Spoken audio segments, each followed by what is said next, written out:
Assalamualaikum warahmatullahi wabarakatuh. Selamat datang kembali di channel kami Azril Hidayat. Kembali kami akan mengabarkan tentang perkembangan seleksi CSN di tahun 2021, terkhusus untuk seleksi atau rekrutmen P3K guru di tahun 2021. Sebelum kita ke pembahasan berita selengkapnya, informasi lengkapnya bagi teman-teman yang baru menemukan channel ini ataupun yang belum subscribe, silahkan subscribe channel ini dan nyalakan lonceng notifikasinya. Terima kasih. Seperti yang kita pahami bersama bahwa Kemendikbudristek akan melakukan 3 kesempatan tes seleksi untuk guru-guru honorer di tahun 2021 ini. Bagaimana ketentuannya dan siapa saja yang tergolong peserta di tes kesempatan pertama, kesempatan kedua dan kesempatan ketiga, dan apa sajakah ketentuannya dan persyaratannya, mari kita bahas secara lengkap di video yang akan pada video ini. Yang pertama, siapa saja yang tergolong sebagai peserta seleksi tes kesempatan pertama untuk P3K guru tahun 2021. Disebutkan yang pertama adalah guru honorer K2 sesuai database THK2 di BKN yang terdaftar di Dapodik Kemendikbud. Ini yang pertama.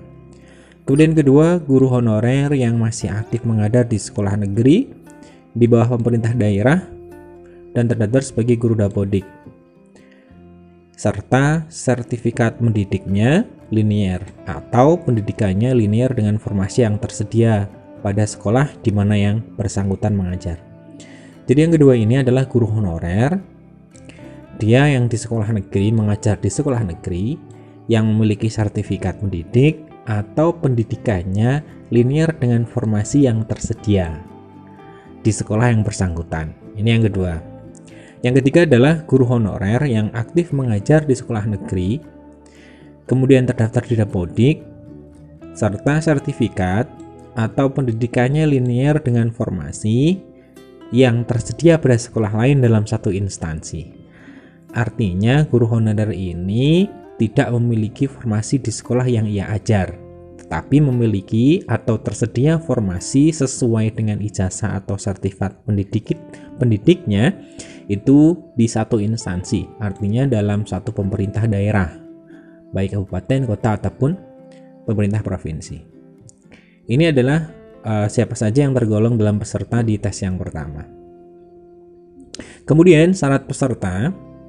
Jadi untuk yang tergolong di dalam tes kesempatan pertama adalah yang A, tidak dapat melamar ke instansi lain.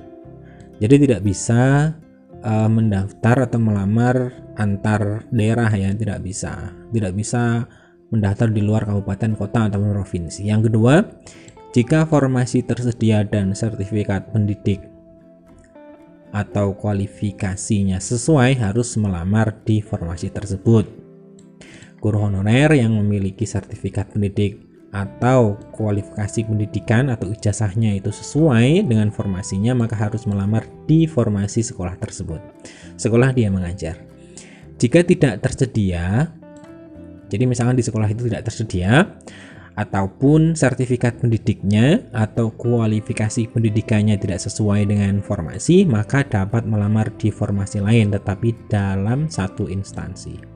Di instansi tersebut, misalkan di sekolah itu tidak ada formasi yang sesuai dengan kualifikasinya ataupun sertifikat pendidiknya, maka melamar di sekolah lain tetap di instansi tersebut, tetap di dalam satu pemerintah daerah. Kemudian ini yang pertama ya. Kemudian yang kedua, siapa saja yang tergolong dalam peserta di tahap kedua. 1. Peserta yang tidak lulus tes kesempatan pertama. Sudah jelas ya. Jadi keempat honorer tadi ya, ketiga honorer tadi ya. Kemudian yang kedua, honorer THK2 sesuai database THK2 di BKN. Kemudian guru yang masih aktif mengajar di sekolah swasta dan terdaftar sebagai guru Dapodik. Nah, ini guru swasta baru bisa masuk di tes kesempatan yang kedua. Guru swasta yang terdaftar di Dapodik. Kemudian lulusan pendidikan profesi guru yang belum pernah menjadi guru. Artinya lulusan PPG ini bisa masuk di kesempatan tes yang kedua ini.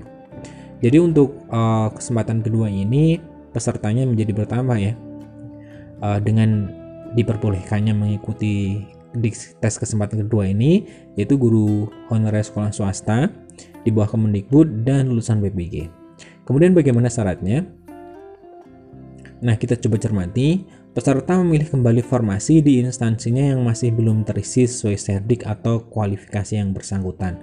Jadi di tes kedua, peserta itu memilih formasi di instansi. Diingat bahwa instansi tadi adalah pemerintah daerah ya. Jadi peserta memilih kembali yang belum terisi. Kemudian peserta 1, 2, dan 3 tidak dapat melamar di instansi lain. Jadi guru honorer THK 2, kemudian guru honorer sekolah negeri, kemudian guru honorer sekolah swasta tidak bisa melamar di instansi lain, tidak bisa lain daerah. Peserta 4 melamar ke instansi sesuai dengan domisilinya. Sedangkan peserta 4 artinya di sini adalah lulusan PPG itu melamar di instansi sesuai dengan tempat tinggalnya. Yang keempat, bagi peserta yang tidak lolos tes pertama, nilai ujian yang diambil adalah nilai tertinggi. Nah, ini misalkan di tes pertama dia tidak lulus, di tes kedua misalkan ya juga tidak lulus, tapi yang diambil adalah nilai yang tertinggi nanti yang digunakan untuk di tes yang ketiga. Jadi keuntungan bagi guru honorer di sini ya, dia bisa nanti mengambil nilai yang tertinggi dari hasil ujian tersebut. Kemudian tes yang kedua, di kesempatan yang ketiga siapa yang mengikuti? Peserta yang tidak lulus di kesempatan kedua. Nah, jadi peserta ini dari keempat peserta itu yang tidak lulus bisa mengikuti kembali di tes yang ketiga. Kemudian syaratnya apa? Peserta memilih kembali formasi di instansinya yang masih belum terisi sesuai serdik dan atau kualifikasi pendidikan. Misalkan di formasi instansinya di kabupaten tadi masih ada yang belum terisi, maka memilih di situ ya, memilih kembali di sana. Akan tetapi juga diperbolehkan seluruh peserta melamar di instansi lain. Misalkan di daerah itu sudah tidak ada formasi yang kosong, nah maka dia bisa melamar ke instansi lain, bisa antar daerah, bisa lintas kabupaten, lintas kota, lintas provinsi. Kemudian bagi peserta yang tidak lolos tes kesempatan pertama dan tes kesempatan kedua, nilai ujian yang diambil adalah nilai tertinggi antara tes kesempatan pertama, tes kesempatan kedua, dan tes kesempatan ketiga. Nah, jadi seperti ini ya. Tes pertama, kedua, ketiga itu nanti dipilih yang tertinggi. Nah, ini adalah tentang syarat, kemudian siapa saja yang tergolong dalam peserta seleksi tes di kesempatan pertama, kedua, dan ketiga sudah kita bahas secara detail pada video ini. Dan informasi ini bersumber dari sscsn.bkn.go.id ya. Ini informasi valid dari portal resmi yang nantinya akan dijadikan sebagai pendaftaran atau registrasi pendaftaran CSN di tahun 2021. Terima kasih, semoga informasi ini bermanfaat. Kami akhiri. Assalamualaikum warahmatullahi wabarakatuh.